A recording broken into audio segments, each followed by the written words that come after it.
Hey guys, Tristan here. So today I'm going to be doing a retouching video on this photo right here. I'm just going to be taking you through how I retouch the skin in a photo like this, and then in another video I'll show you how I'm going to color grade it. I'm not sure how I'm going to yet, but it'll be a process and you guys will get to do it with me. So that'll be exciting, right? Maybe. So first thing to do, the first of the first is, I don't know what I'm saying, is to open this in Photoshop. I normally use actions, but since I'm showing you guys how I do it for the frequent separation, so what you want to do is you want to copy the background layer twice and put them in a folder. If you're using Mac, it'd be Command J to copy, or I think PC would be Control J. It depends on your hotkeys and all that. You want to name the bottom one FS low, and then this one SF high, because this is the one that's going to have all the texture in it. Then you turn the top one off, and then this one you're going to do gouge and blur. So you can either go up to filter, blur, gouge and blur, or just hit Command. I have it set to Command G as my hotkey, just because it's so much easier than having to go through that process. And what you want to do is you want to make it to where it's like not super blurry. Yeah, you don't want this. Like, this is not gonna get you anywhere. So like if it's a further away shot like this, you're gonna want it like less blurry. But if it's closer up, then you're gonna want it like a little more blurry. I think 3.5. I think I'm gonna do 3.5. I don't know. I like it. And then you're gonna go and turn this layer on. So this one's all the blurry stuff, and you want to go and turn this one off. And you go up to image, and you're going to go to apply image. You want to make sure that this is on the low, and you want to have it on subtract. And then you're going to have the scale at 2, and then the offset at 128. Hit OK. Turn this layer back on, and then you want to have this at linear light. See, like, there's no difference turning this group of folder on and off, and that's what you want. You don't want to be able to see a difference. So in this folder, you're going to take and you're going to go over the healing tool, and I've actually started using the legacy healing. Basically, we're just going to go in here, and I'm going to start with the face. This brush is a little too big. You don't want like a too big of a brush, because otherwise you're going to like just take too much, and then that happens. We don't want any of that. And what you can do is you can turn this off, so then you see like where there's all these like uneven patches. So you just click and like, see how this patch is a little bit lighter? You're gonna click over here in the dark stuff while holding Alt or Option, and then you're gonna draw over here, just like little spots, and then see how it's like blended out. And then you turn this back on here. I'll show you, there's like not much of a difference, but you see how that like little dark spot goes away and it's a little more even. So I kind of like to do it all with the high layer turned on first. I don't know why. And then before, like when I think it's all done and everything, I like to turn this off and make sure there's not any spots that are blurred that like really stand out. I'm sure in like a little bit you're gonna see some spots that like turn out looking a little weird, because there always are those for some reason. See right here how it's like a little bit different? See with that, you don't want that, none of that. You want it to be like a nice gradient, nice and smooth. Just kind of like blending the colors together, so that it doesn't, there's no like splotches, and everything kind of like is super smooth, like inhumanly smooth. We want them to look like a Barbie doll. Like, at least that's what I want. I want Barbie doll skin. And like, take your time on this, because it does take a while getting used to.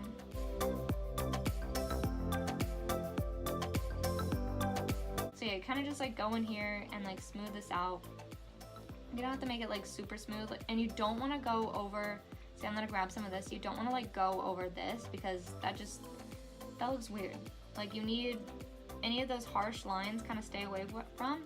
Even like the corner of the mouth, like if I go too close to this, see, it'll bleed the pink, and that's because, see, this is like blurred. So you don't, see right here, you don't want any of that. That's not what we want. See, I told you we were gonna get some of that And I'm just gonna Control Z all of this away. Just Control Z all my mistakes. I wish I could do this like in real life. Have I Controlled Z too much? Oh no, okay. I want this one to go away. Yeah, like, can I just have like a Control Z button for life? I feel like that would be so helpful. Does anyone else feel that they need a Control Z button in their life? There's definitely some things that I've said or done that I'm just like, ooh, Tristan, why did you say that? Or like, why did you do that? And like, you don't even realize at the time, or sometimes you do, and then it's just like a big, this is gonna sound like early 2000s, but like a big face palm, right? See, her skin is already really nice and has makeup and stuff on it, so it's pretty smooth and everything. But just see, like, there's just like a slight difference.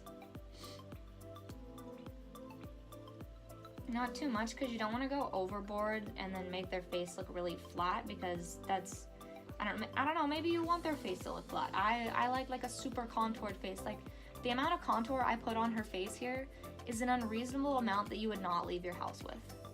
Like, the amount of highlight and contour I put on models when I do their makeup is just, it's honestly too much, but I like how it looks in photos. Like, if they were to like walk around like that, they would look like they were trying too hard, probably. I don't know, that's just my opinion. A lot of people don't actually go and like edit arms and stuff like this, but like, I find, because it was really cold in here when we shot, so I'm just gonna go and kind of smoothen out some of these like blotchy areas. See, this is what we don't want. None of that. It's because like, since it's blurred here, if you get too close to the edge, it'll try and blur the stuff from this side of the arm or whatever you're trying to blend as well into what you're blending. Sometimes with the arms and like body parts, it's a lot easier to do it with it blurred. Aha, see, I told you, this is what you don't want. You don't want like these little spots. But I don't know why, I like to work a little harder, and I like to go through with it unblurred first, and then go through with it blurred and fix all these spots. And I know I'm doing this really fast, but guys, take your time. It's a hard process to learn. I just don't want to make like an hour-long video of me doing it really slow. And I'm sure you guys don't want that either. Even though this video is probably gonna be like 30 minutes long, and I'll probably cut some of this out. See, there's like little tiny splotches. You wanna like click somewhere that there's not these little tiny splotches, and then just dab away. Just dab, dab, dab, dab, dab, dab, dab, dab. I always find that the hardest part with blending is like around the mouth. That's just kind of where I always get like, have the most trouble with. Because I don't want to completely get rid of like shadows and stuff, but I like it to be a little bit lighter down here.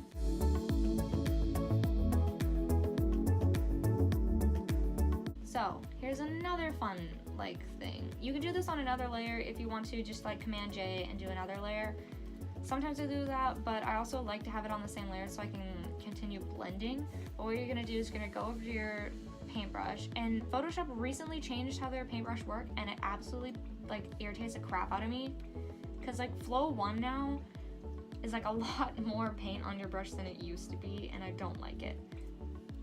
So what you're gonna do is you're gonna take like a lighter color, since I wanna lighten like this up, and then you're kind of just gonna paint over it with like that skin color just to even it out a little bit, because I'm having a little bit of trouble getting like all this shadows and stuff to blend out. And see, like, there's just like a little bit of difference. It's not like a ton. You can see more of a difference up close than you can far away. And then the next step is go to your high layer and then click on your stamp tool. I normally have like a very small stamp tool. You want the hardness up just slightly, because otherwise I find it sort of blurs the texture at the edges. And then you see just like these little blemishes, not a big deal or anything, but we're just gonna go ahead and get rid of them. So you want to do the same thing, like hold Alt or Option and select somewhere that has like a good texture.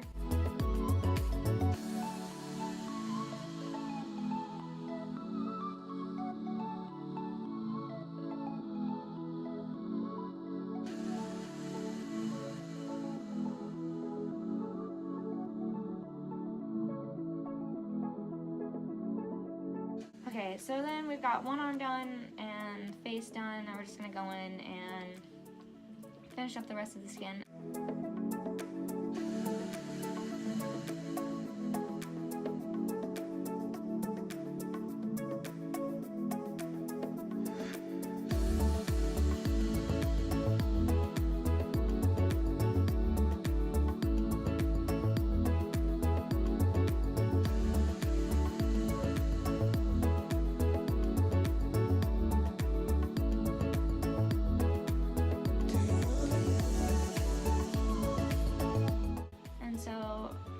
That is what that looks like. I normally call this one DB skin, and then shift delete, and then you want to do 50% gray, and it says soft light, but it never does that.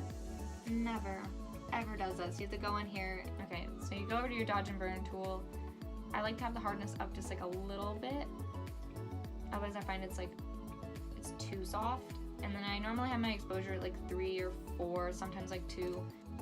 See, what you want to do is like, you just want to kind of draw on it a little bit just to add like a little bit of a highlight, just to make it look more 3D, because even though she is 3D, we gotta make her look extra 3D.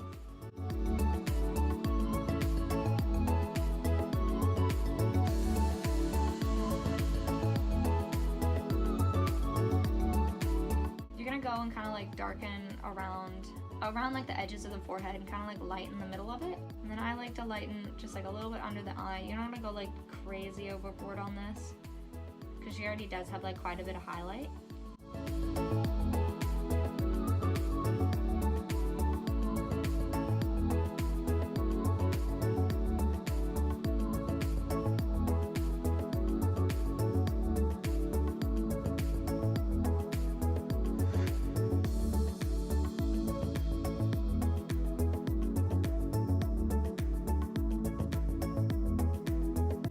Until you think it's good. See, look how much more that like pops out. See how much, like, there's just so much more emphasis. It looks way more 3D than it did before I did all that editing. And I like to put this, like, if you really want to see everything you've done, I like to put this all in a folder and then just call it FS plus DP. And then you can see like everything you've done. See, it's not like a super dramatic change. You're gonna go to hue to saturation. See how she's kind of like her arms and legs are a little bit more pale. So what I'm gonna do is I'm gonna turn up the saturation here. They're also a little pink, and then I'm just gonna bump this over to where the pink kind of turns yellow. Make a little more saturation. See, like, this looks kind of bad like on her face and everything. And you're gonna go here and then turn that black. Then you want to go with kind of like a decent sized brush, flow maybe like, I don't know, 10-ish%, and a white brush on your mask, and then kind of just go and paint those areas that are pink. I don't really want to change the pink on her face because I really wanted her to be kind of like pinky. I don't want to keep the flow at like 100%. Not always do you want to be completely like what it looks like in that layer, or like some areas need it more than others. Then when you're satisfied, like here, I'll show you. Like, that's quite a big difference. Now, most people's faces are not the same color as the rest of their body. So, like, see how that just changed everything from, like, a pinky tone to, like, a more olive tone. And if you really want it, I mean, like, just go and turn it green. Why not? I'm just kidding. Let's not do that. I don't want green Amara. Let's go and fix, like, this pinky area. So, again, you're gonna do another one of these. Let's see. I think I'm gonna bring the lightness up just, like, slightly, maybe saturation down, and then kind of more yellow. And then again, just make the black, like a black mask layer, and just go and draw over those areas you want a little less pink.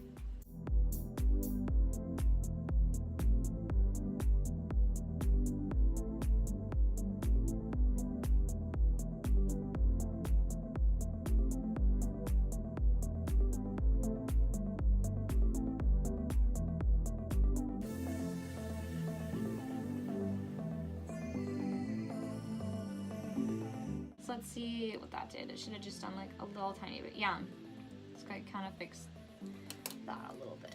And then I'll put these in a folder, and I like to call them Skin CC for like color correction. And I'll just put everything in a folder.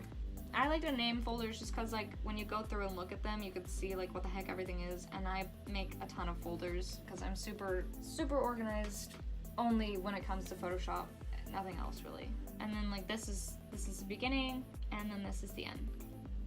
And so that's gonna be it for this tutorial, just on like skin retouching. And then I'll make another video. I'm gonna go and color grade this image and then put that in a different video. So if you guys only want the retouching, you can watch one. If you want the color grading, you can watch the other, or you can watch both, you know, like you do you, okay? You do you. And then how, I use Lightroom to organize everything. So if you want to get it back in Lightroom, what you do is you just close it and then you hit save, and then you wait like 3 years for it to load and save.